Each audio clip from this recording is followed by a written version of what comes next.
Welcome back to the channel. Thank y'all for hanging with me on this Friday. So this is the time of year where I'm using a lot of the same baits that I catch them on in the summer, but I'm gonna bring in the spinner bait, I'm gonna bring in the soft plastic jerk bait, and I'm not really gonna use them how I throw them in the summer. So a soft plastic jerk bait for me in the summertime, strictly for schooling fish, a big spinner bait in the summertime, strictly for fishing brush piles.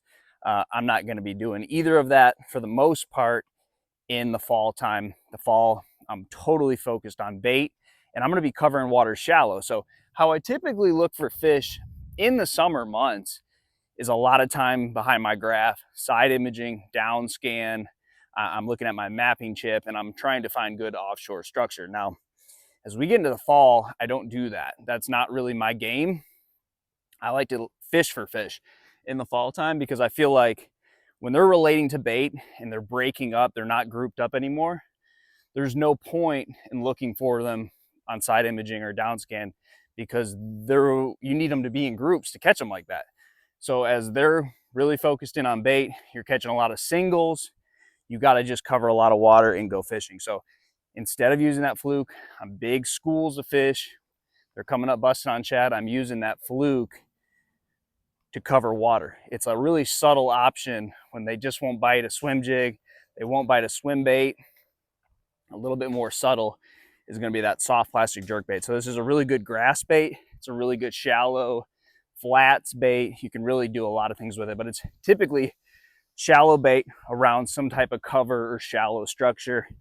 Then the other one's a spinner bait. You know, a spinner bait's a really powerful tool. It's one of those baits that I decided not to throw, then it ends up winning the tournament. So I think a spinner bait is another one of those baits where you think they'll bite a chatterbait, you think they'll bite something else, they don't bite, and they will only bite a spinner bait. So this is the time of year where they really start keying in on bait fish. So you got to have really good imitators of bait fish, and that's what a soft plastic jerk bait and a spinner bait does. Now, can you catch those fish on other baits? Sometimes, but this is the only time of year where I've witnessed a guy throwing a little swim bait right in there behind me, not getting bites. We're seeing the fish come up schooling. I throw a soft plastic jerk bait in there and catch them. This is the only time of the year where I've seen a spinner bait catch them when other baits won't, and it performs better than a chatterbait.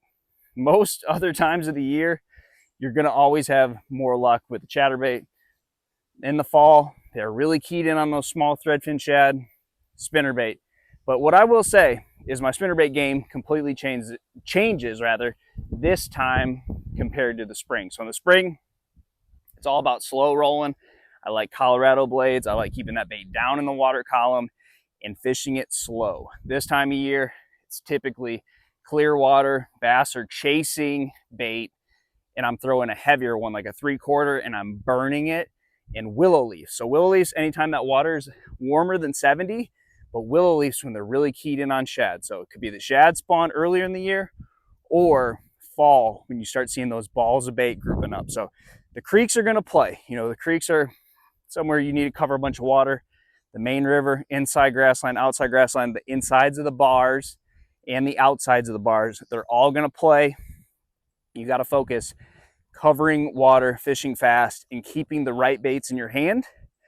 I like a swang. I like the hybrid hunter this time of year, but you've got to start breaking out the spinner bait and breaking out the soft plastic jerk baits. Those are going to be key baits for the month of September. So if they're not biting topwater, you need some really good subsurface baits. Try those. Good luck to you, and I'll see you on the water.